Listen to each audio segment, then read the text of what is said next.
one of the things you've done multiple times is managing and building out that playbook for the upstream motion to go SMB and mid-market enterprise. What does that playbook look like for you? And what are the steps that you need to take in order to be successful as you're building out and executing on that playbook?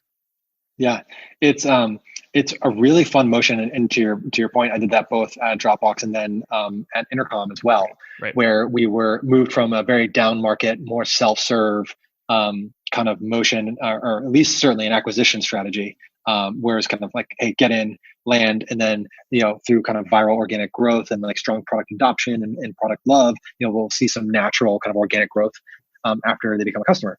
And we saw that at Dropbox and at Intercom. But I think, and in both cases, what was also similar is, and why I joined in both cases was there was this sense that you could just move that self-service, very efficient acquisition model up market and start winning larger and larger customers over time. And what they realized in both cases was, no, that wasn't the case. And there's kind of a natural breaking point where you get to a certain company size where you have clear definition of roles and subject matter experts and decision-making processes where the buyer is now all of a sudden removed from the end user. And where those things start to separate is usually where the self-serve motion tends to stop working really well. And so what you have to do once you figure out you've reached that point of ultimate decision maker and end user are now separate, is start thinking about how are we going to go to these decision makers outbound after them and get their attention and interest and tell them why they should be thinking about us. And also the way you market, the look and feel of your company. B2C marketing is very different, is much more user focused than B2B. And then, the same can be said for more SMB mid-market kind of marketing focus, and product marketing in general and brand are very different than enterprise.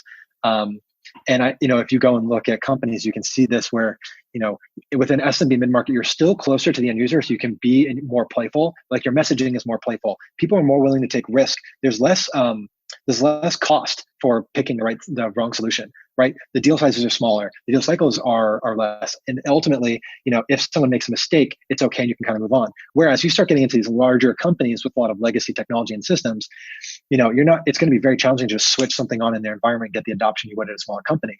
And so the risk is much higher. And so therefore also the education around how you're going to make them successful, the trust you need to build with them is much different. And what I always found interesting from Dropbox and Intercom was trying to figure out the timing of how fast you move up market. And there's no great scientific way to go about it. Anyone tells you to figure out the science, I think is lying to you. There's an art to it of trying to figure how quickly you can move your product up to larger companies and win them in a repeatable way. And then also, what are the one-off, really large companies that you're willing to go way up market for to win, knowing it's going to take a ton of your resource and time to make them successful. And you have to set the right expectations with them around what your product can and can't do. And in the short term, they're going to want to have a very heavy hand in your roadmap. And you've got to be willing to hear them out on that. But like trying to figure the timing of, how quickly can you take a certain product and a team up market, because the sales motion is different. So there's a lot of education of your sales team and training to get them ready for that. Many times you're hiring in a different profile as you're moving more up market of sales rep. The way you do lead generation is very different. You go from a lot more online webinars to live events and industry events, right? All of a sudden you're doing things like talking to analysts like Gartner and Forrester, and those things are really important. Like your upmarket large buyers, there's just so much more risk associated to them making the wrong decision. And so there's just so much more education you need to do to make them successful. And so like I always love trying to figure out like how fast you can move up market. And that's the kind of experience I had at both those companies. The thing I would say I learned from both experiences is you have to really know your segments, really define your customers and what the different customers will look like over time as you move up market. And you have to do a ton of upfront research for your larger potential customers around what the product has to look like and what feature and functionality you must have, if not immediately, in the near term, in order to make them successful and for you to be very credible with them. So I would say the biggest lesson I learned there is you have to know your product inside and out and know its capabilities and its shortcomings so that you can accurately wedge in and figure out how quickly can we move up market. And then in terms of working cross-functionally, how willing is our product partners to move up market and to build these types of things that larger companies will just need just to get entry into them.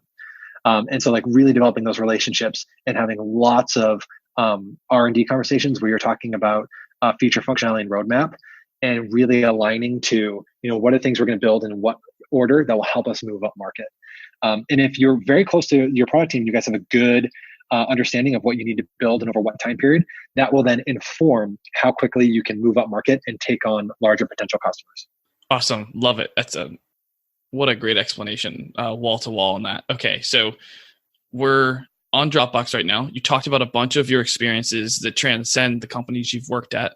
Let's talk about, so one quick question on that actually is, how do you make sure, so one of the biggest parts of this is making sure that you have a closed loop process and a closed loop feedback system for product. How do you make sure you do that from a sales leader perspective? What does that stakeholder relationship look like, and kind of what's the cadence there? Oh, that's a topic I can talk about for a long time. This is something I learned the hard way at Dropbox, because I would say I set myself back by thinking about it wrong early days. So you have to realize that when you move into a role at a certain stage, your idea of your teams changes and your order of priority changes. And so there's this idea of like different teams. So there's the company team, there's your peer team, and then there's your team that you're responsible for. And you actually need to focus on developing relationships in that order. And also your decision-making process has to be in that order. So you have to ultimately, first and foremost, as a senior leader, I don't care what your role is, you have to do what's right for the company, right? And for your customers. Even if that means pushing back or deprioritizing things that short-term would be really beneficial to you and to your team, right? You have to nail that. And if you don't, you're going to have a very short stay on the executive team. The second thing is you have to realize your second team is your peers. It's your cross-functional partners, and they actually come before your team that you're directly responsible for. That's a weird thing to say. And if you haven't been in that role yet, pay attention to it, and you'll feel what I'm talking about at some point in your career, where like your number one priority is understanding the motivations and the priorities of your partners in marketing, in product, in recruiting, really every function, right, in the company. And that's your first team, and you need to support all of them, even if it comes at deprioritizing things that would be important to your team that your team is shouting for. Like, you have to support each other. And so what I learned early from the Dropbox experience that carried over more successfully to my Intercom experience would be make sure you are just very clear on your intentions and why you have the beliefs you do, and develop strong relationships built around trust with your partners. You need them to understand your motivations behind the things you're asking for or that you're lobbying for with them. You're not always going to see eye to eye on the roadmap, as an example, or from a marketing perspective, the qualification criteria for opportunities, or where you should be investing your SEM and SEO dollars. And so they need to know first and foremost that you're here to help them and make them successful. And you have to show them through your actions that you're willing to put their priorities and their interests ahead of your own teams. And so if you do that really well, you'll get to a place of like deep understanding of each other and a good working relationship. And so, like I said, I set myself back by coming in kind of guns blazing and a little too aggressive in Dropbox. And I kind of came in a little too aggressive and was like, we need to build this, then this, then this. They were kind of like, hi, yeah, I'm sorry, what's your name? You've been here for what, a minute?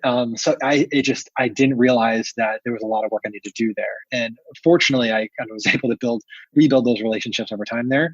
But it helped me get off to a faster start at Intercom. And so much of it is like, how are we going to focus on the roadmap that I think is going to be the most beneficial to our current and future customers? And so you have to approach this as a partnership and ask them what type of input they want from you. You just have to make sure that you have an input in their roadmap process. And I learned quickly that R&D teams are much more interested in hearing about problems to be solved versus solutions. Don't tell a PM or head of R&D, hey, I think this is what we should build. Like, that's not going to go well for you ever. But talk about customers. Like, ultimately, all of us are passionate about our customers and wanting to see them be really successful. And no product leader hears when the product they have is painful to their customer, not doing what they need it to do. And so get out of the way and let the voice of your customer just come through very strongly. In fact, take your R&D leaders, if you can, on roadshows and have them just meet with prospective customers, current customers, and former customers, and just get out of the way. Don't voice your opinion. Just let the voice come through directly to them. And you'll have a much more engaged and much more open to feedback partner within R&D.